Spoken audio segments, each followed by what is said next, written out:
हिमाचल प्रदेश की व्यवस्था परिवर्तन वाली सुक्खू सरकार अपने 3 साल के कार्यकाल का जश्न मनाने जा रही है। जगह चिन्हित की गई है मंडी, जिसको लेकर विरोध के स्वर उठने लगे हैं। पेंशनरों का एक धड़ा भी इस समारोह का बहिष्कार करने की बात कर रहा है। इस समारोह का स्थान जो है वो गलत जगह चयनित करने की बात कह रहा है और विरोध कर रहा है।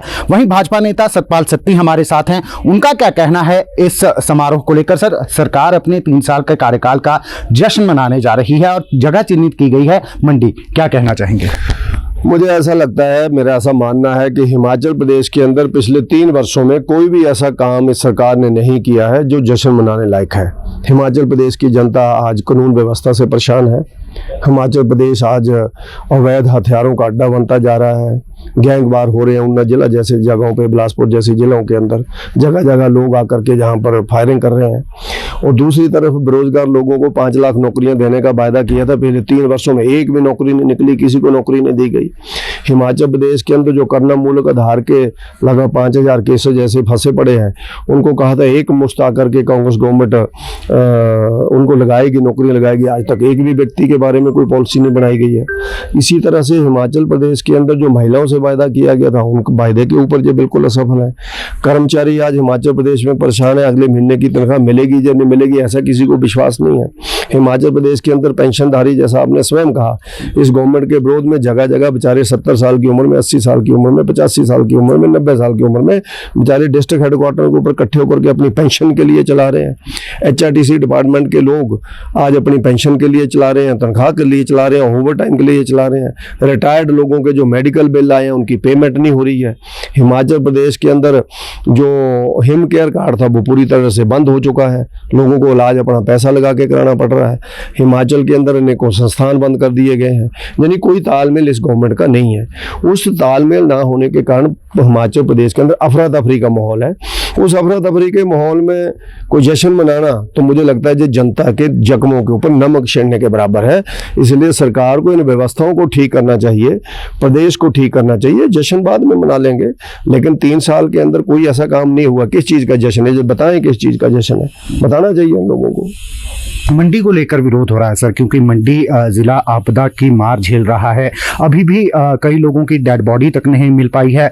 कई लोगों को जिनके सर से छत चली गई है वो ठंड में ठिठुर रहे हैं। ऐसे आरोप लगाए जा रहे हैं कि सरकार का उस ओर ध्यान नहीं है, केवल और केवल जश्न पर करोड़ों रुपया खर्च करने की तैयारी है। मैं वही बोल रहा था कि मंडी के अंदर हिमाचल प्रदेश में इस बरसात के सीजन के अंदर लगभग 600 लोग, लगभग 550-600 लोगों की बड़ी दुखदाई मौत हुई है। अनेकों लोगों की डेड बॉडी नहीं मिली है। एक पैकेज दिया गया था प्रदेश सरकार के द्वारा कि हम 45 करोड़ रुपए लोगों को मकान बनाने को देंगे, दुकान बनाने को देंगे, पशुशाला बनाने को देंगे, फसलों का मुआवजा दिया जाएगा। कहाँ है वो 4500 करोड़ रुपए का पैकेज? और उसके साथ साथ फसलें बर्बाद हो गई हिमाचल प्रदेश के अंदर, अलग अलग जिलों के अंदर हुई। मंडी के अंदर तो बहुत बड़ा नुकसान हुआ, चंबा के अंदर बहुत बड़ा नुकसान हुआ, कुल्लू मनाली के अंदर बहुत बड़ा नुकसान हुआ, ऊना जिला के अंदर बहुत बड़ा फसलों का नुकसान हुआ। धान और मक्की की फसल लगभग 90% तबाह हो गई, है ही नहीं, मक्की खाने तक नहीं लोगों को हुई है इस बार तो। लेकिन उसका मुआवजा तो देना दूर की बात है। फसलों का, सेब का बहुत बड़ा नुकसान हुआ, मंडियों तक हम सेब को नहीं पहुंचा सके हैं, तो उसके कारण उनका मुआवजा देना तो दूर की बात है। मुझे लगता है इन्होंने सर्वे तक भी नहीं करवाया, उसका मुआयना तक नहीं करवाया। सेब का भी यही स्थिति है। अन्य ऑफ सीजन वेजिटेबल जो हमारी आती थी वो तबाह हो गई क्योंकि सड़कें बंद हो गई। तो मुझे ऐसा लगता है नहीं कि जश्न मनाने लायक कोई चीज़ है। ये तो सिर्फ जनता की आंखों में धूल झोंकने का एक प्रदर्शन हो रहा है और हुए जो जनता के जख्म हुए उसके ऊपर नमक छिड़कने के बराबर ये घटना है। मुख्यमंत्री आरोप लगा रहे हैं कि 2023 में जो त्रासदी आई उसका केंद्र की तरफ से 10,000 करोड़ रुपए का नुकसान हुआ, 2,000 करोड़ रुपया वो भी 2025 में आया। प्रधानमंत्री खुद सर्वे करके गए, 1500 करोड़ रुपए की राहत राशि की घोषणा करके गए, वो अभी तक नहीं मिला। अगर भाजपा के नेता चाहते हैं तो उनके नेतृत्व में जाने को भी केंद्र के पास तैयार है, ये मुख्यमंत्री कह रहे हैं, लेकिन हिमाचल के लिए आर्थिक मदद लाई जाए। मेरा ऐसा मानना है कि जो 1500 करोड़ रुपया माननीय प्रधानमंत्री जी ने घोषणा की है प्रथम किस्त के रूप में, ऐसा मैं मानता हूँ वो तो मिलेगा ही मिलेगा। उसका जहाँ तक मुझे जानकारी है डिपार्टमेंट से, गवर्नमेंट से मांगा गया कि अलग अलग डिपार्टमेंट में क्या क्या नुकसान हुआ उसका पूरा दिया जाए, ताकि उसे उस डिपार्टमेंट के अकाउंट के अंदर डाल करके फिर उसके सड़कों के काम, पानी की स्कीमों के काम, स्कूलों की बिल्डिंग्स गिरी हैं तो उसके काम, या अन्य जो भी व्यक्तिगत भी जनता का जो नुकसान हुआ उसका काम, तो उसके लिए डाला जाना चाहिए। लेकिन इन्होंने उसका कोई मुआयना करके भेजा ही नहीं केंद्र सरकार को, और जब केंद्र सरकार को नहीं भेजेंगे तो केंद्र सरकार क्या देगी? इनको जल्दी से जल्दी उसके ऊपर काम करना चाहिए, प्रशासनिक ढांचे को मजबूत करते हुए उस काम में लगाना चाहिए। हम भी मानते हैं कि वो 1500 रुपये आएगा और आना चाहिए, और मैं ऐसा मानता हूँ माननीय नरेंद्र मोदी जी और भी देंगे, 1500 रुपये के ऊपर ही नहीं रुकेंगे, 1500 करोड़ रुपए के ऊपर ही नहीं रुकेंगे, और भी पैसा देंगे, लेकिन उसमें ईमानदारी और पारदर्शिता दिखनी चाहिए और लोगों के बीच वो पैसा लगता हुआ दिखना चाहिए। 26 तारीख से धर्मशाला में शीतकालीन सत्र होने जा रहा है।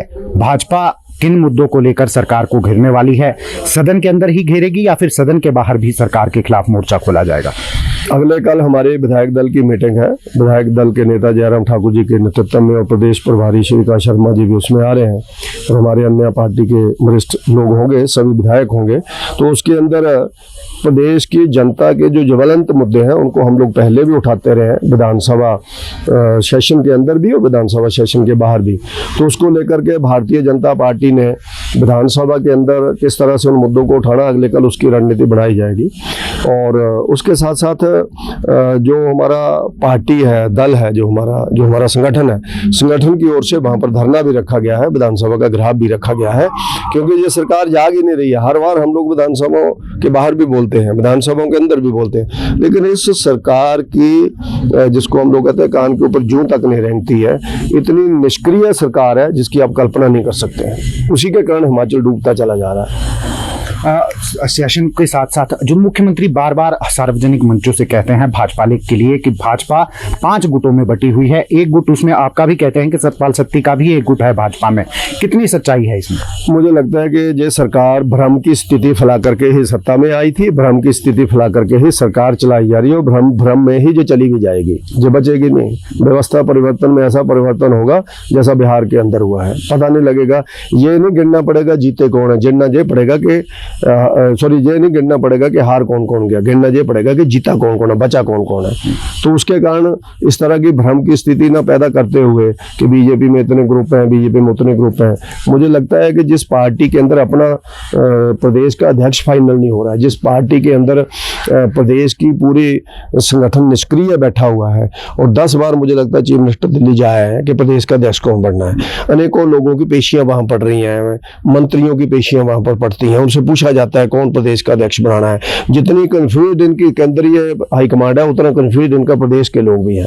तो इसलिए हमारी चिंता ना करें जो बीजेपी कितने उसमें है, लेकिन अपनी चिंता करें, अपने बिखरे हुए कुनबे को संभालें और प्रदेश सरकार को अच्छे से चलाएं, ताकि हिमाचल को हम लोग आगे बढ़ा सकें। बहुत बहुत शुक्रिया, धन्यवाद जी। तो ये थे हमारे साथ भाजपा के वरिष्ठ नेता सतपाल सत्ती, जिन्होंने मुख्यमंत्री के आरोपों का करारा जवाब दिया है। चिंता अपने करे, क्योंकि 1 साल से अधिक का समय हो गया है, कांग्रेस का प्रदेश अध्यक्ष तय नहीं हो पाया है। 10 बार मुख्यमंत्री दिल्ली जा चुके हैं, फिर भी सहमति नहीं बन पाई है। आखिरकार कब तक कांग्रेस को नया अध्यक्ष मिलेगा, इसको लेकर भाजपा नेता सतपाल सत्ती ने कांग्रेस से सवाल पूछे हैं। दैनिक सवेरा टीवी के लिए शिमला से गजेंद्र शर्मा।